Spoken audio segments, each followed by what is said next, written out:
Bismillah ar-Rahman ar-Rahim. Chapter 5, Breaking Competitive Barriers. Gaining a complete understanding of how the captured African was made a slave can only be done based on understanding divisions and by breaking all competitive barriers. To the master of slaves, these barriers fabricated between the enslaved served as the foundation for easy long-term control. In brief, we will examine in detail the foundational content of Willie Lynch's doctrine and display the psychological parallel from the past to the present.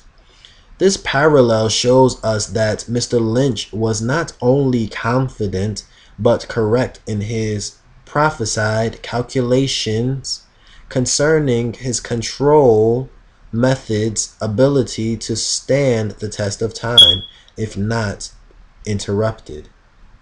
Since we are in a time where freedom of the mind and spirit are known essentials to the survival of the body, we as ex-physical slaves must take into consideration the fact that freedom of our minds is essential for unity and overall survival. In this process of breaking the curse of Willie Lynch, we have to expose ourselves to a process that has taken root in our own thoughts process that until recently we ourselves as a collective have not been aware of.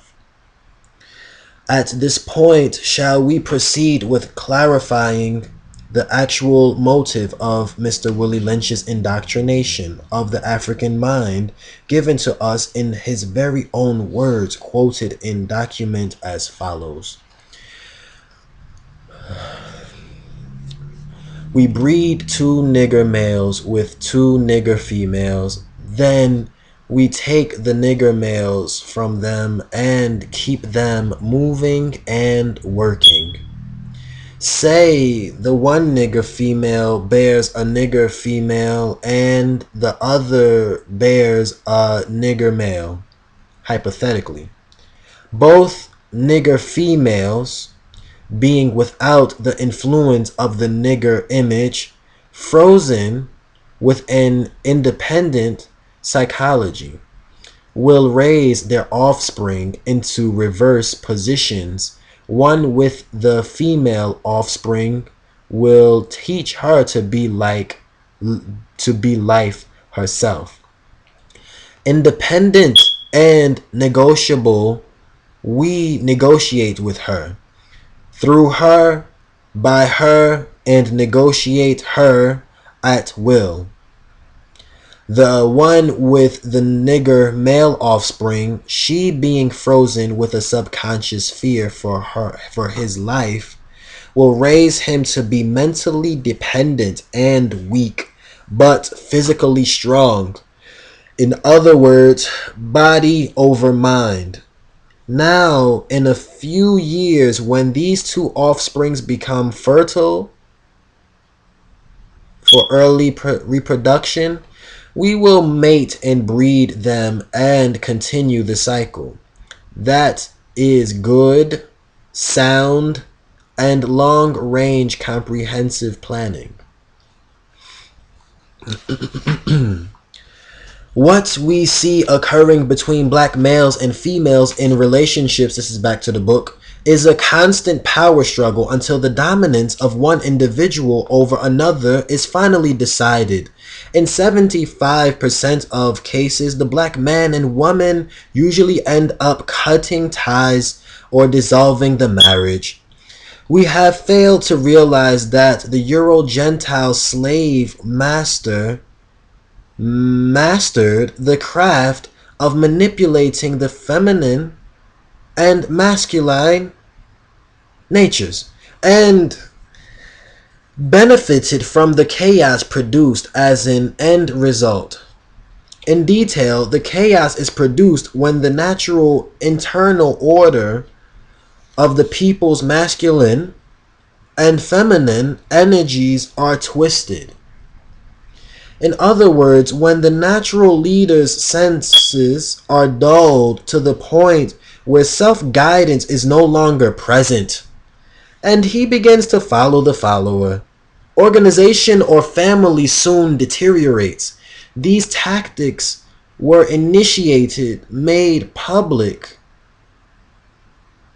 and standardized in 1712 by Willie Lynch and millions of other slave masters, and ultimately the end result of their vision was reinforced by a divide and conquer technique of black men and women in the name of women's liberation. Women's liberation for black females is one of the illusions designed to twirl a string of confusion in the subconscious of black females who are dissatisfied with black male-female relations. The Euro-Gentile women's rights movement was and is foremost a movement to deal with problems between white men and women, but somehow some black women have been drawn into another woman's struggle. The liberation movement of the white female stems from her own inferiorization and dissatisfaction of white male disloyalty to her on the plantation, which is where her jealousy of the black woman takes its root. When black women are invited or recruited into these sodomist organizations, they are not aware that this is a manifestation of the Euro-Gentile white female's psychological vengeance by leading her into competition with her black male. Throughout our ancient African history, there has never been a free woman without a free man, and vice versa. To recover from such a forged wall of mental blocks and divisions, black men and women must understand that with time there is evolution of method.